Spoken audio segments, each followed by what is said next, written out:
বাচ্চাদের আবদার মেটাতে হুটহাট করে আমাকে অনেক সময় অনেক কিছুই বানাতে হয়।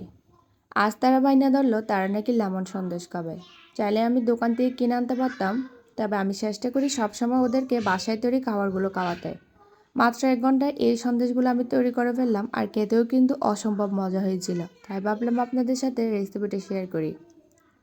একটা শুকনো প্যানে আমি নিয়ে নিচ্ছি 1 কাপ ময়দা, আর একদম লো আছে ময়দাগুলোকে আমি 2 মিনিটের মতো ভেজে নিয়েছি।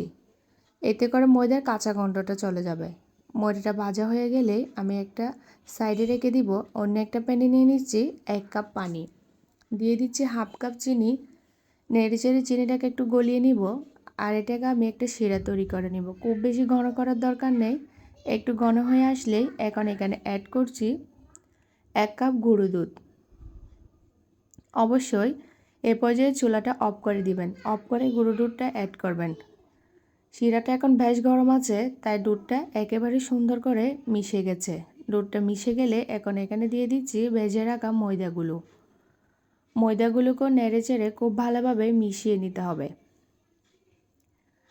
ময়দাটা মিশে গেলে এখানে দিয়ে দিচ্ছি 1 টেবিল চামচ বাটার, তবে আপনারা চাইলে এখানে ঘি বা ডালডা যেটা আপনাদের কাছে আছে সেটা ব্যবহার করতে পারেন।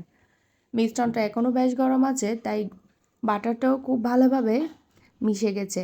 এখন এটাকে আমি একটা প্লেটে নিয়ে নিচ্ছি, আর এই সন্দেশের মিশ্রণটাকে আমি 5টি ভাগে ভাগ করে নিয়েছি। 3টি ভাগ আমি ছোটো করে আর একই সময় রেখেছি, আর 2টি ভাগ একটু বড়, আর একটা হালকা একটু ছোটো রেখেছি।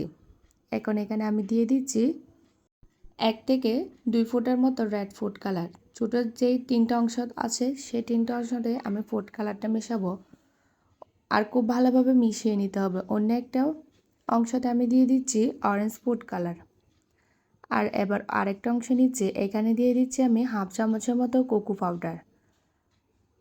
সবগুলো কালার খুব ভালোভাবেই মিশিয়ে নিলাম।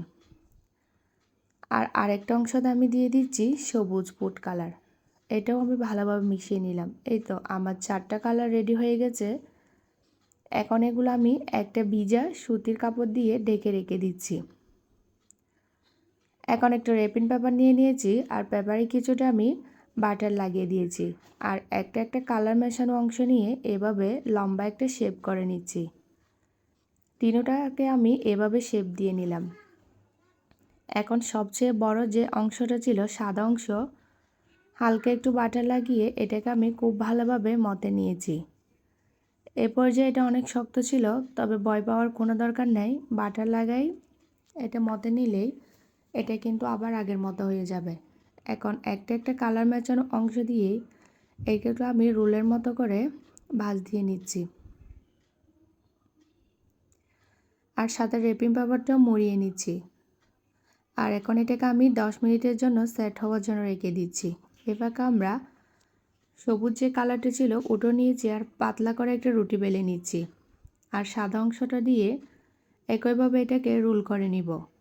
আর এই মিশ্রণটা আমি 30 মিনিটের জন্য ফ্রিজে রেখে দিয়েছিলাম। 30 মিনিট পরে দেখেন এই মিশ্রণটা খুব ভালোভাবে সেট হয়ে গেছে। আর এখন আপনাদের আমি কেটে দেখাচ্ছি, দেখেন সন্দেশগুলো কতটা পারফেক্ট হয়েছে আর খুবই সুন্দর হয়েছে। দেখতে পাচ্ছেন কতটা সহজে তৈরি হয়ে গেল মজাদার লেমন সন্দেশ। তো কেমন লাগলো আজকের রেসিপি অবশ্যই কমেন্টে জানিয়ে যাবেন। যদি রেসিপিটি ভালো লেগে থাকে লাইক কমেন্ট শেয়ার করতে ভুলবেন না। সবাই অনেক বেশি ভালো থাকবেন, সুস্থ থাকবেন। আজ এখানে বিদায় নিচ্ছি। আল্লাহ হাফেজ।